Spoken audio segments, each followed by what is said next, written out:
Gak ada salahnya kalau kita diskusikan ya. Kita senang kalau kita di sini itu kan di hari Rabu ya, atau di ibadah pemuda tuh dikasih kesempatan untuk berdiskusi kan. Apapun yang kita ragu, apapun yang mengganggu kita tuh sebetulnya boleh kita pertanyakan gitu. Jangan kita diam dan kemudian kita terbawa kepada hal-hal yang tidak baik gitu ya.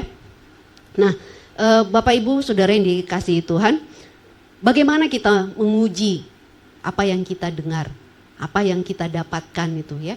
Nah, kalau sesuatu itu memang sesuai dengan firman Tuhan, Bapak Ibu Saudara yang dikasihi Tuhan, maka dia pasti akan membawa orang itu kepada perubahan yang lebih baik. Dia pasti akan mengarahkan orang kepada pertobatan gitu. Dia pasti akan mengarahkan orang kepada kehidupan yang lebih taat kepada Tuhan. Kalau nggak ada itu, ya kita pertanyakan gitu ya. Kalau ada pengajaran yang mengajak kita untuk kompromi dengan dosa, kita harus pertanyakan.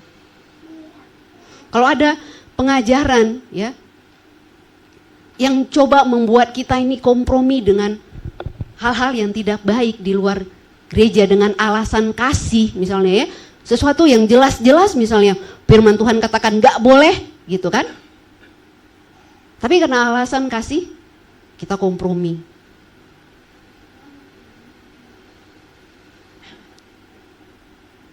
Jadi ukurannya apa Bapak Ibu ya, bagaimana kita menjaga ya supaya kita ini tidak terbawa kepada hal-hal yang tidak baik ya.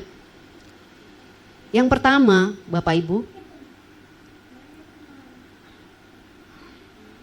kita nih harus tetap berpegang teguh kepada firman Tuhan ya.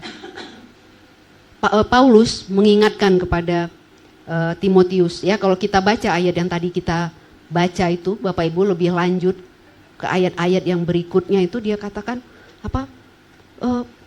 Tetaplah berpegang kepada kebenaran yang engkau sudah terima gitu ya. Paulus mengingatkan Timotius itu supaya tetap berpegang kepada firman Tuhan. Karena dia katakan Bapak Ibu di dalam ayat yang ke-16 sampai ke-17 dari pasal yang tadi kita baca itu dikatakan segala tulisan yang diilhamkan Allah memang bermanfaat untuk mengajar, untuk menyatakan kesalahan, untuk memperbaiki kelakuan dan untuk mendidik orang dalam kebenaran. Ayat 17 dikatakan dengan demikian, tiap-tiap manusia kepunyaan Allah diperlengkapi untuk perbuatan baik ya. Jadi ukurannya apa gitu supaya kita ini jangan sampai terbawa kepada pengajaran yang